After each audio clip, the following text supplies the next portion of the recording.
the central theme of this film is the secondary theme of this film is family, her love for her brother. The central theme of this film is traditions and rules versus chaos and anarchy. Okay, for me, that, and there's the film hints towards that theme throughout, keeps foreshadowing that this is going to happen throughout. Now, um, if you now suddenly, Satya for me is the perfect protagonist for this film. Okay, now the primary trait of Satya is for me not that she is hyper focused or she. Okay, the primary trait for me is she has to be in control at all times of the situation. Okay, hence the basketball game, right? Her constant need to be in control also of his brother's life stems from her character's ideology, which is from day one, the father's death led her to believe that rules are pointless. There is no point because rules only apply to certain people.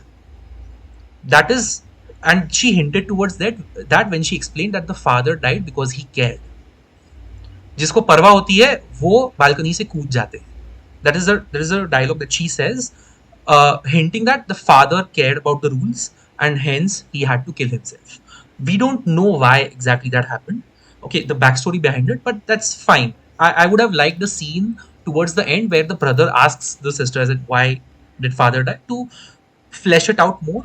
But I think it's fine. They weren't going for it anyway, so it's fine. Maybe there's a director's cut or something.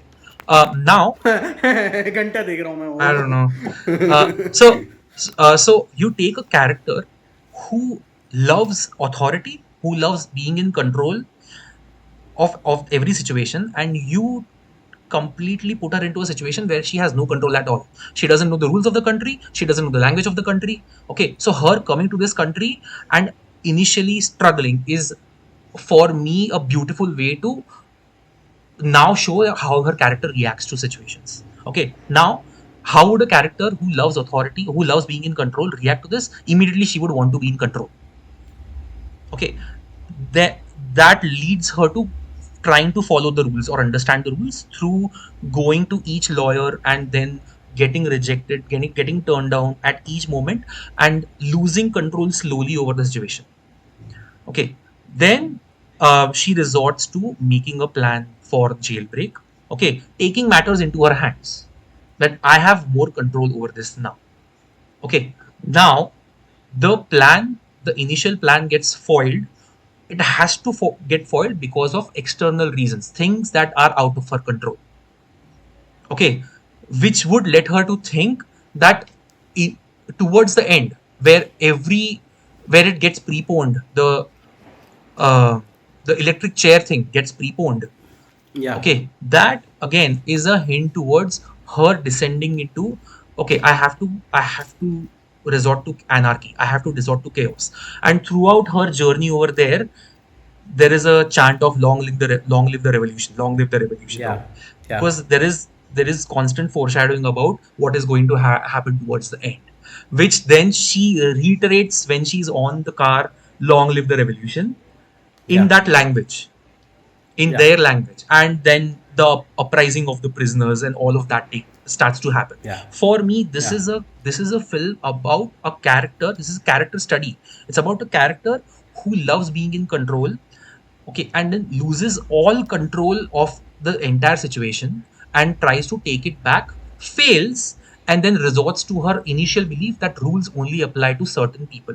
The villain in this story is Alia versus the rules, the system of that particular country, which is perfectly represented by the villain, the prison guard, or the jailer, person yeah. who manages the prison. Okay, Yeah. because he represents somebody who follows the rules.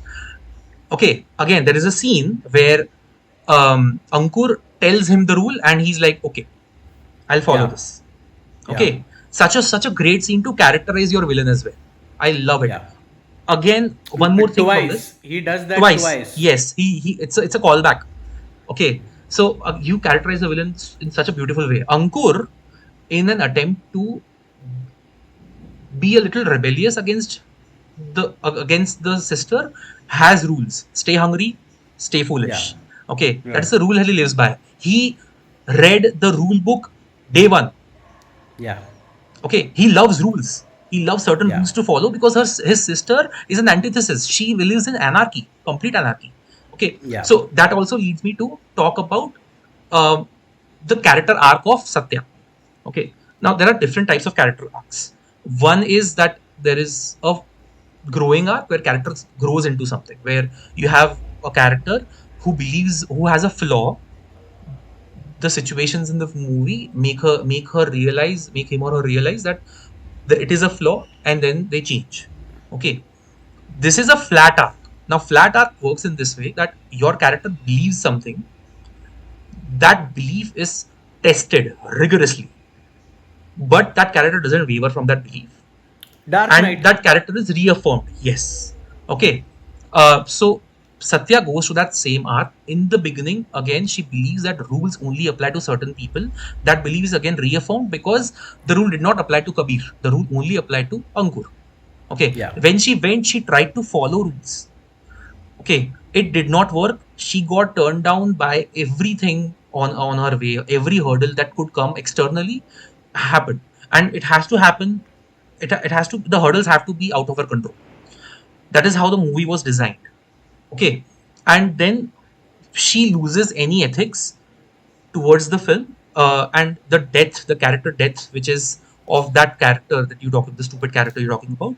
I think that sort of is a turning point for Satya, who has now abandoned all ethics. Signifying that she has abandoned all ethics because she ends up killing him Yeah. unknowingly, but she ends up killing him. Okay. Yeah.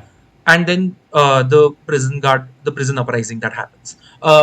There are so many things in this film that hint towards all of this happening, and I think the movie stuck to the central theme of the film, which is rules versus traditions. She would only try to follow the rules for one person, and that is Ankur.